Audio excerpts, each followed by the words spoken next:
Patching का जो duration है वो बहुत मैटर करता है। डिफरेंट लिटरेचर्स में डिफरेंट चीज़ें लिखी हुई हैं। जो प्रीवियसली हम जिस चीज़ पे आ रहे थे या जिसके हिसाब से हम पेशेंट को पैच कर रहे थे वो ये था कि according to the age of the patient per hour per year. अगर सपोज पेशेंट की एज 2 साल है तो हम 2 घंटे पैच करेंगे। पेशेंट की एज अगर 4 साल है तो हम 4 घंटे पैच करेंगे। अगर पेशेंट की उम्र 8 साल है तो हम 8 घंटे ही पैच करेंगे। मतलब जो प्रीवियसली हमारी जो मैनेजमेंट प्लान था एम्ब्लायोपिया का जो हम पैच कर रहे थे वो इसी हिसाब से था। जितने साल पेशेंट की उम्र होगी उतने साल ही हम उसको पैच करेंगे। लेकिन लेटेस्ट रिसर्चेज ये शो कहती हैं कि रिसर्चेज का कुछ डाटा है वो मैं आप लोगों के साथ शेयर करता हूँ।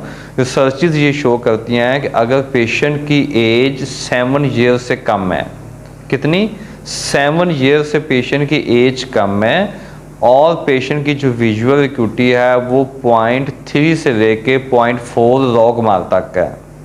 मतलब इस लेवल का उसको एम्ब्लायोपिया है। 0.3 से लेके 0.6 लॉग मार तक उसकी विजुअल एक्यूटी की रिडक्शन है। तो उस पेशेंट को आप 2 आवर पैच करें या 6 आवर पैच करें, आपकी पैचिंग का इफेक्ट सेम आएगा। इसकी रिसर्चेस के जो लिंक्स हैं वो मैं आप लोगों को वीडियो के एंड पे शेयर कर दूंगा। रिसर्च ये शो कर रही हूँ बजाय इसके कि हम पेशेंट को 6 घंटे के लिए पैच करें। पैच करना क्योंकि मुश्किल भी होता है पेशेंट के, पेशेंट बीच में चीट भी करते हैं। तो इस टाइप का अगर पेशेंट आता है तो आप उसको बजाय इसके कि आप 6 घंटे पैच करें, आप जस्ट उसको 2 आवर्स पैच करेंगे तो 2 आवर्स की पैचिंग का जो इफेक्ट है वो 6 आवर्स की पैचिंग के बराबर आएगा। सेकंड रिसर्च ये कहती है कि अगर पेशेंट की एज 7 ईयर से ज़्यादा है, age more than 7 year and visual acuity is 0.75 log mar to 1 log mar, then the patching of 6 hour effect of 6 hour patching is equal to full time patching। मतलब कि आप उसको 6 घंटे बेशक पैच करो या 10 घंटे पैच करो, दोनों का इफेक्ट क्या आएगा, सेम आएगा। जब दोनों का इफेक्ट सेम है तो हम तो फिर क्या करेंगे कि पेशेंट को 6 आवर्स पैचिंग पे ही डालेंगे बजाय इसके कि हम पेशेंट को फुल टाइम पैच एडवाइस करें। और मैक्सिमम जो कुछ पेशेंट्स 50% जो पेशेंट होते हैं जिनको हम पैचिंग पे डालते हैं, 50% जो पेशेंट होते हैं वो 100% इम्प्रूव कर जाते हैं, जो कि जो 50% पेशेंट होते हैं वो जस्ट 0.4 log mar तक इम्प्रूव कर पाते हैं।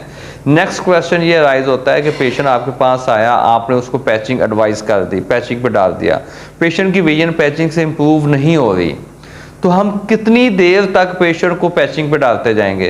तो आपने एटलीस्ट 6 मंथ तक वेट करना है।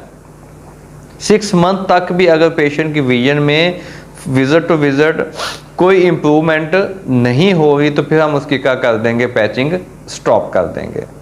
और पैचिंग के जो टाइप्स हैं वो हम पहले डिस्कस कर चुके हैं कि हमने उसको टोटल फॉर्म देनी है, राइट हैंड फॉर्म देनी है या उसको पार्शियल देनी है। वो डिपेंड करता है density and age of the amblyopia पे, ठीक है, एज ऑफ द पेशेंट पे।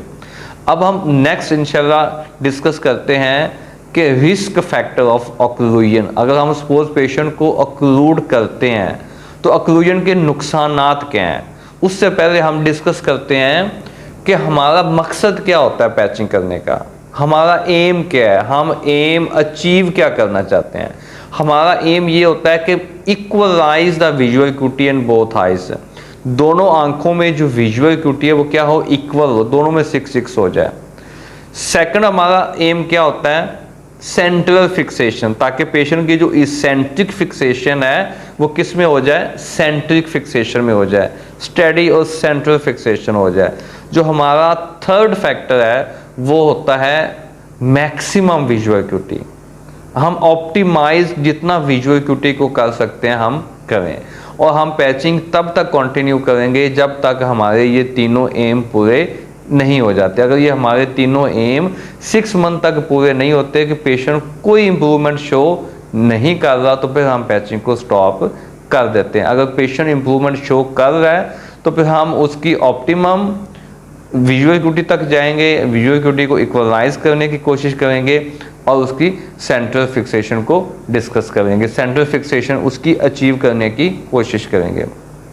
मैक्सिमम लोग क्या करते हैं कि जब पेशेंट आता है तो जस्ट उसकी विजुअल एक्यूटी इंप्रूवमेंट के पीछे होते हैं, हालांकि उसकी आपने स्टेरियोप्सिस भी देखनी होती है, उसकी आपने कंट्रास्ट सेंसिटिविटी भी देखनी होती है। नेक्स्ट हम डिस्कस करते हैं रिस्क फैक्टर ऑफ ऑक्लूजन।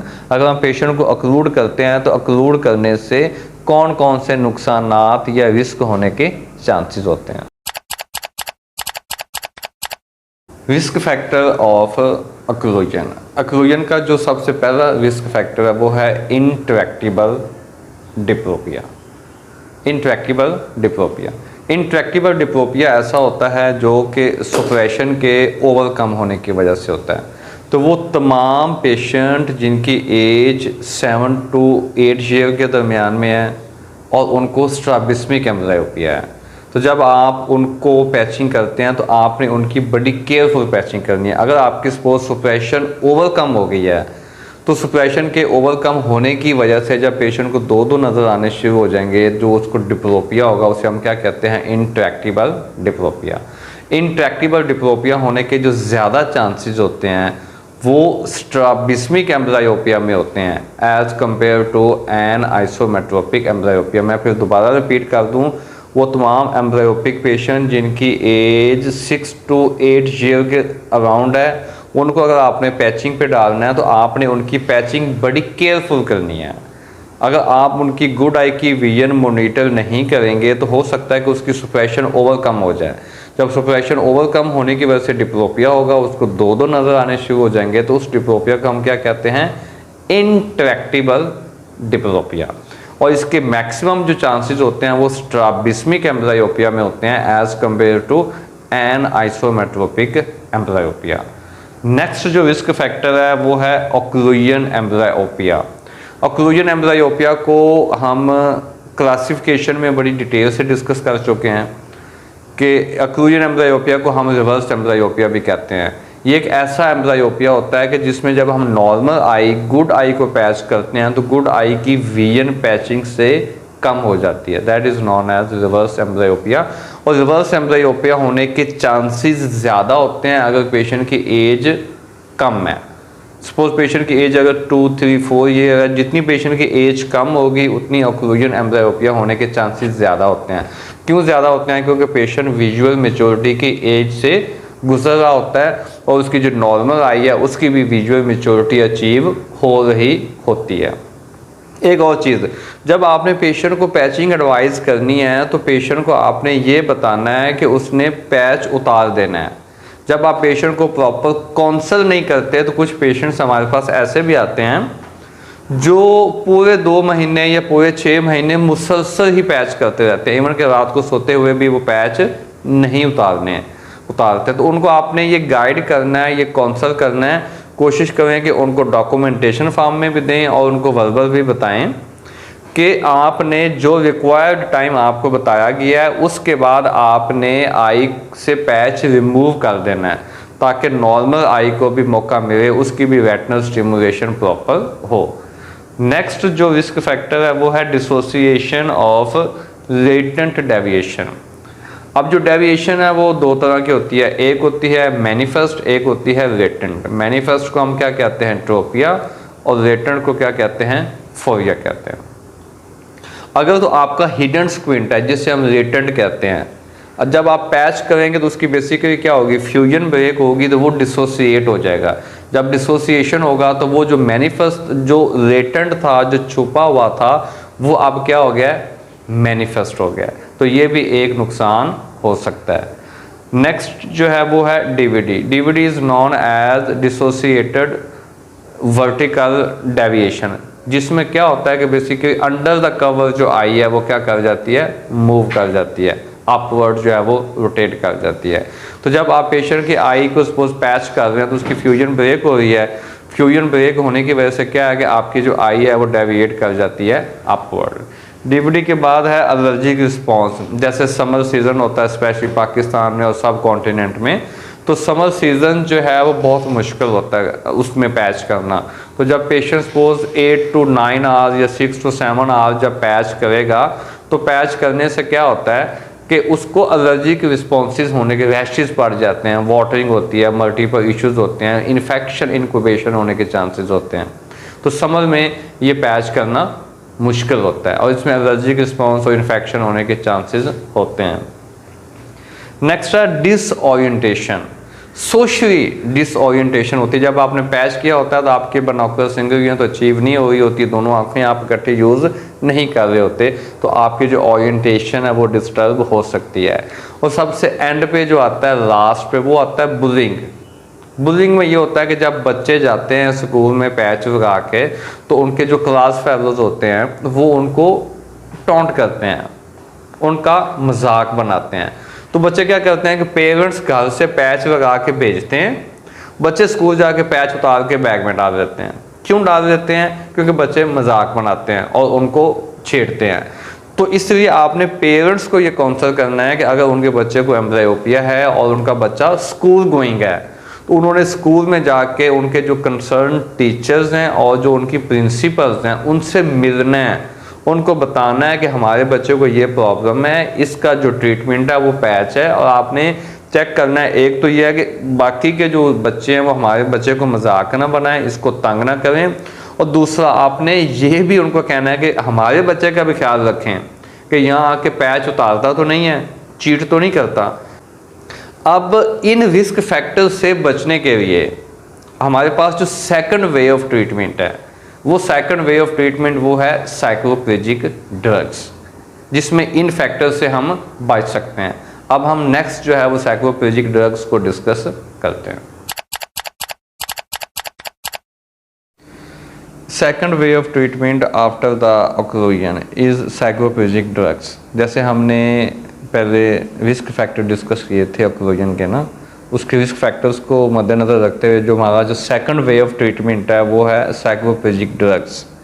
अगर कुछ ऐसे पेशेंट्स हैं जो कि ऑक्लूजन को टॉलरेट नहीं करते तो हम उनको ड्रग्स पर डाल देते हैं साइक्लोपेजिक। इसमें हम आम तौर पे क्या करते हैं कि 1% एट्रोपिन यूज़ करते हैं। 1% एट्रोपिन हम क्या देते हैं, बेड टाइम देते हैं, जिससे पेशेंट की जो विजन होती है वो ब्लर हो जाती है। और ये एट्रोपिन हम किस में देंगे? उसकी गुड आई में देंगे, साउंड आई में देंगे। अब साइक्लोपेजिक ड्रग्स के भी कुछ एडवांटेजेस हैं और कुछ डिसएडवांटेजेस हैं। दैट मीन्स कि कुछ फ़ायदे हैं और कुछ नुकसान हैं। तो पहले हम डिस्कस कर लेते हैं कि इसके फ़ायदे क्या हैं। जो इसका पहला फ़ायदा वो ये है कि जो पेशेंट है वो चीट नहीं कर सकता। जैसे अगर पैच किया हुआ है ना, तो बच्चे क्या करते हैं कि स्कूल में जाके पैच उतार देते हैं, या घर में उनको कोई नहीं देख रहा तो पैच उतार देते हैं। जब आपने अगर उसको एट्रोपिन ड्रग डाल दी है तो उसका इफेक्ट पे वो चीट नहीं कर सकता। जो सेकंड बेनिफिट है वो ये है कि इसमें कॉस्मेटिक इश्यूज नहीं होते। जब बच्चे ने पैच लगाया हुआ है तो उसमें कॉस्मेटिक इश्यूज होते हैं, बच्चे मजाक भी बनाते हैं। और साइक्लोपिन में जब ड्रॉप्स डले हुए हैं, दोनों आंखें उसकी ओपन है, सेफ एंड साउंड है, तो उसमें बच्चे मजाक नहीं बनाएंगे और कोई कॉस्मेटिक इशू नहीं होगा। और थर्ड ये होता है कि ये इजी होता है for the parents and the kids as well. तो मोस्टली जो पेरेंट्स हैं वो साइक्लोपेजिक ड्रग्स को प्रेफर करते हैं एज कंपेयर टू ऑक्लूजन। अब इसके कुछ साइड इफ़ेक्ट हैं जिसे हम नुकसान कहते हैं। पहला नुकसान क्या होता है कि इसका जो वेयर ऑफ टाइम होता है वो ज़्यादा होता है, वो 12 to 14 डेज तक होता है एट्रोपिन का। इसमें फ्लशिंग ऑफ फेस हो सकती है, रेडनेस हो सकती है, फीवर हो सकता है।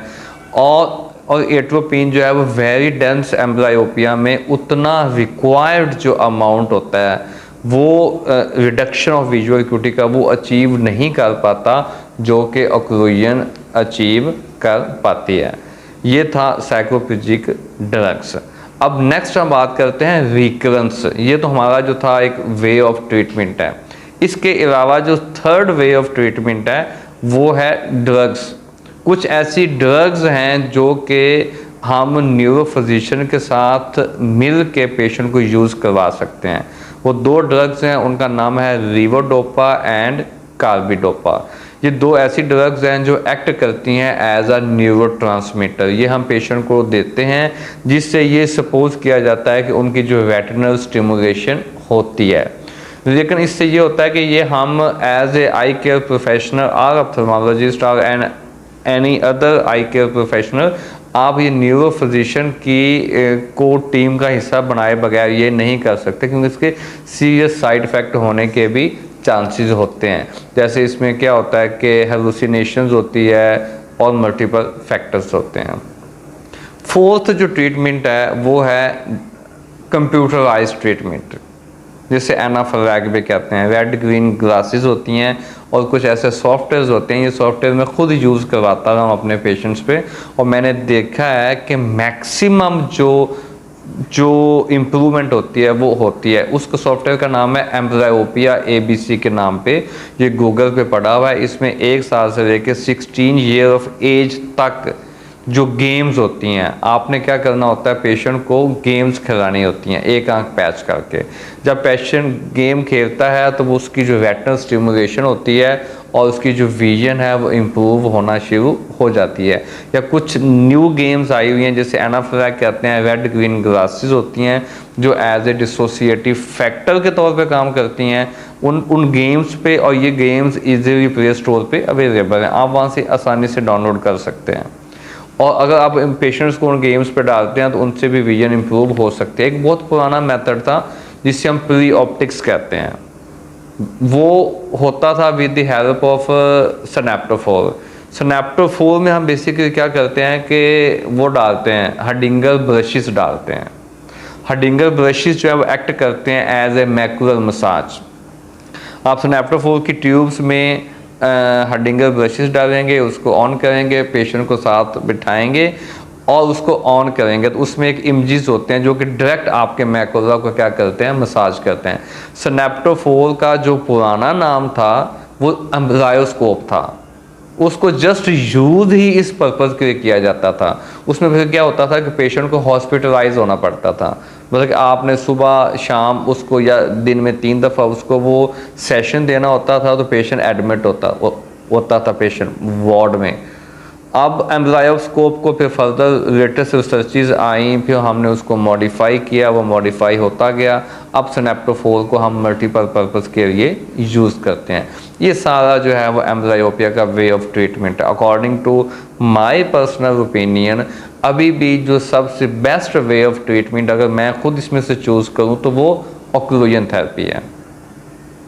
सेकंड पे आपकी आती हैं ड्रग्स, और थर्ड पे आपकी आती हैं कंप्यूटराइज्ड गेम्स आती हैं, और फोर्थ पे आप ड्रग्स को डाल सकते हैं जैसे लीवोडोपा है और कार्बिडोपा है।